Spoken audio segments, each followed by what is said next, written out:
प्रिय भक्तों, जय श्री राम। आपका हमारे चैनल अनंतम मंत्र पर हार्दिक स्वागत है। प्यारे भक्तों, धर्म और न्याय के प्रतीक भगवान शनिदेव के मंत्रों में, शनिदेव के मंत्र के जाप से यश, धन, पद और सम्मान की प्राप्ति होती है। इसलिए आज हम भगवान शनिदेव के चमत्कारी मंत्रों में से एक बहुत ही चमत्कारी मंत्र लेकर आए हैं, जो आपको जीवन में ज्ञान और करुणा प्राप्त करने में सहायक है। यह सभी स्वास्थ्य और धन संबंधी चिंताओं को दूर करेगा। भक्तजनों, यह मंत्र भगवान शनिदेव का चमत्कारी मंत्र है, जिसके जाप से कई तरह के लाभ होते हैं। यह मंत्र आपकी राशि में शनिदेव की 7.5 के नकारात्मक प्रभावों को कम करने में सक्षम होंगे। आज का यह मंत्र जाप आपके लिए बहुत ही सकारात्मक और उपयोगी होने वाला है। इसे नियमित रूप से 108 बार जाप करें या अपने मोबाइल में चलाकर सुने, जिससे आपके ऊपर शनिदेव की असीम कृपा निश्चित ही बनेगी। शनिदेव को कर्म, अर्थ, धर्म और न्याय का प्रतीक माना गया है। शनिदेव के मंत्र का जाप करने से धन, संपत्ति, वैभव और मोक्ष भी प्राप्त होता है। हर कार्य में सफलता प्राप्त होगी, अथाह धन के भंडार भरने लगेंगे। इस मंत्र का जाप करने से व्यक्ति के जीवन में वैभव और समृद्धि आती है। साथ ही व्यक्ति को हर क्षेत्र में सफलता मिलती है। तो प्यारे भक्तों, वीडियो अच्छी लगी तो दिल से एक लाइक, साथ ही कमेंट बॉक्स में जय श्री शनिदेव लिखकर अपनी उपस्थिति अवश्य दिखाएं और हमारे चैनल अनंतम मंत्र को सब्सक्राइब करना बिल्कुल भी ना भूलें। तो आइए भक्तजनों, मंत्र का जाप शुरू करते हैं। ओम शनिश्चराय विद्महे छायापुत्राय धीमहि तन्नो मंदः प्रचोदयात्। ओम शनिश्चराय विद्महे छायापुत्राय धीमहि तन्नो मंदः प्रचोदयात्। ओम शनिश्चराय विद्महे छायापुत्राय धीमहि तन्नो मंदः प्रचोदयात्। ओम शनिश्चराय विद्महे छायापुत्राय धीमहि तन्नो मंदः प्रचोदयात्। ओम शनिश्चराय विद्महे छायापुत्राय धीमहि तन्नो मंदः प्रचोदयात्। ओम शनिश्चराय विद्महे छायापुत्राय धीमहि तन्नो मंदः प्रचोदयात्। ओम शनिश्चराय विद्महे छायापुत्राय धीमहि तन्नो मंदः प्रचोदयात्। ओम शनिश्चराय विद्महे छायापुत्राय धीमहि तन्नो मंदः प्रचोदयात्। ओम शनिश्चराय विद्महे छायापुत्राय धीमहि तन्नो मंदः प्रचोदयात्। ओम शनिश्चराय विद्महे छायापुत्राय धीमहि तन्नो मंदः प्रचोदयात्। ओम शनिश्चराय विद्महे छायापुत्राय धीमहि तन्नो मंदः प्रचोदयात्। ओम शनिश्चराय विद्महे विद्महे छायापुत्राय धीमहि तन्नो मन्दः प्रचोदयात्। ॐ शनैश्चराय विद्महे छायापुत्राय धीमहि तन्नो मन्दः प्रचोदयात्। ॐ शनैश्चराय विद्महे छायापुत्राय धीमहि तन्नो मन्दः प्रचोदयात्। ॐ शनैश्चराय विद्महे छायापुत्राय धीमहि तन्नो मन्दः प्रचोदयात्। ॐ शनैश्चराय विद्महे छायापुत्राय धीमहि तन्नो मन्दः प्रचोदयात्। ॐ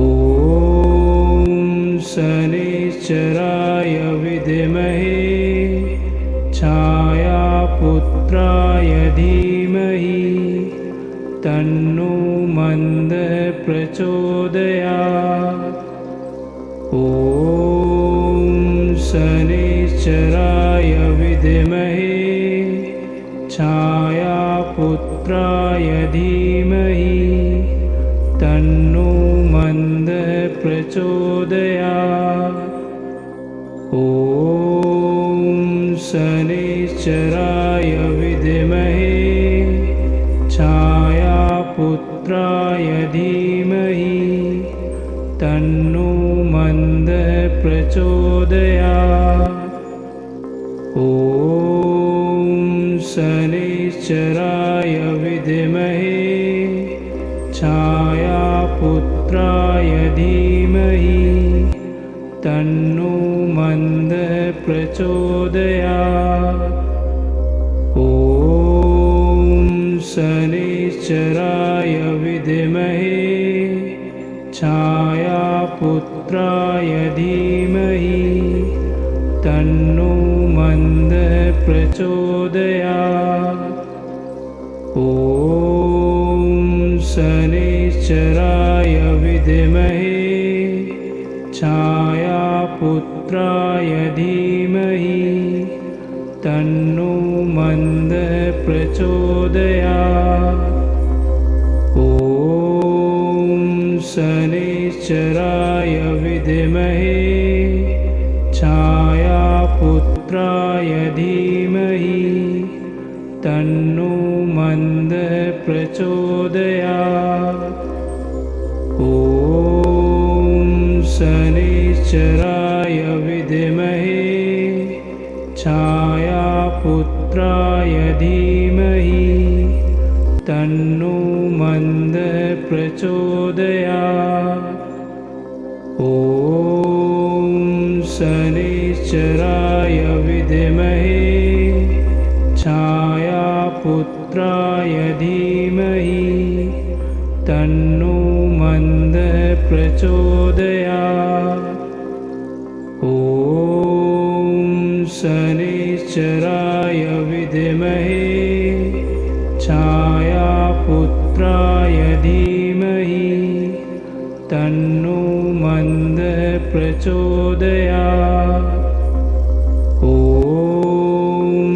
शनैश्चराय विद्महे छायापुत्राय धीमहि तन्नो मन्दः प्रचोदयात्। ॐ शनैश्चराय विद्महे छायापुत्राय धीमहि तन्नो मन्दः प्रचोदयात्। ॐ शनैश्चराय विद्महे छायापुत्राय धीमहि तन्नो मन्दः प्रचोदयात्। शनैश्चराय विद्महे छायापुत्राय धीमहि तन्नो मन्दः प्रचोदयात्। ॐ शनैश्चराय विद्महे छायापुत्राय धीमहि तन्नो मन्दः प्रचोदयात्। ॐ शनैश्चराय विद्महे छायापुत्राय धीमहि तन्नो मन्दः प्रचोदयात्। ॐ शनैश्चराय विद्महे छायापुत्राय धीमहि तन्नो मन्दः प्रचोदयात्। ॐ शनैश्चराय विद्महे छायापुत्राय धीमहि तन्नो मन्दः प्रचोदयात्। ॐ शनैश्चराय विद्महे छायापुत्राय धीमहि तन्नो मन्दः प्रचोदयात्। ॐ शनैश्चराय विद्महे छायापुत्राय धीमहि तन्नो मन्दः प्रचोदयात्। ॐ शनैश्चराय विद्महे छायापुत्राय धीमहि तन्नो मन्दः प्रचोदयात्। ॐ शनैश्चराय विद्महे छायापुत्राय धीमहि तन्नो मन्दः प्रचोदयात्। ॐ शनैश्चराय विद्महे छायापुत्राय धीमहि तन्नो मन्दः प्रचोदयात्। ॐ शनैश्चराय विद्महे छायापुत्राय धीमहि तन्नो मन्दः प्रचोदयात्। ॐ शनैश्चराय विद्महे छायापुत्राय धीमहि तन्नो मन्दः प्रचोदयात्। ॐ शनैश्चराय विद्महे छायापुत्राय धीमहि तन्नो मन्दः प्रचोदयात्। ॐ शनैश्चराय विद्महे छायापुत्राय धीमहि तन्नो मन्दः प्रचोदयात्। ॐ शनैश्चराय विद्महे छायापुत्राय धीमहि तन्नो मन्दः प्रचोदयात्। ॐ शनैश्चराय विद्महे छायापुत्राय धीमहि तन्नो मन्दः प्रचोदयात्। ॐ शनैश्चराय विद्महे छायापुत्राय धीमहि तन्नो मन्दः प्रचोदयात्। ॐ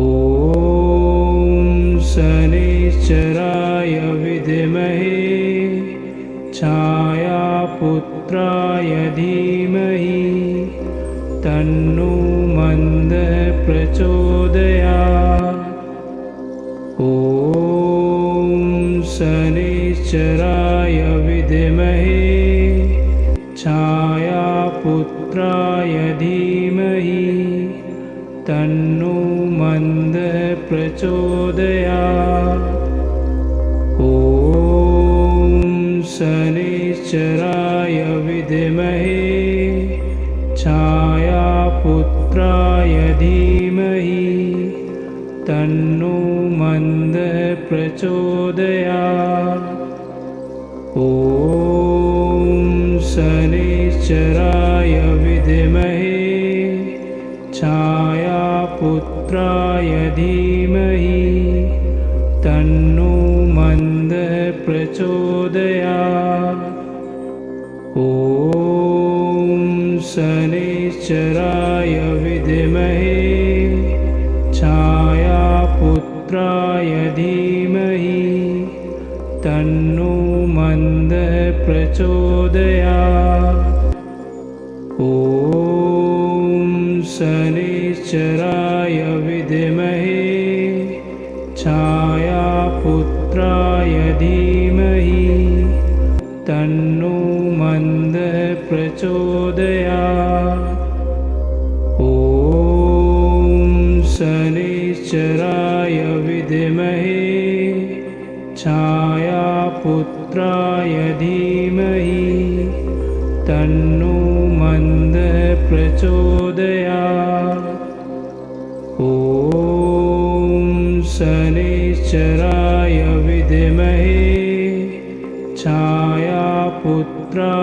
धीमहि तन्नो मन्दः प्रचोदयात्। ॐ शनैश्चराय विद्महे छायापुत्राय धीमहि तन्नो मन्दः प्रचोदयात्। ॐ शनैश्चराय विद्महे छायापुत्राय धीमहि तन्नो मन्दः प्रचोदयात्। ॐ शनैश्चराय विद्महे छायापुत्राय धीमहि तन्नो मन्दः प्रचोदयात्। ॐ शनैश्चराय विद्महे छायापुत्राय धीमहि तन्नो मन्दः प्रचोदयात्।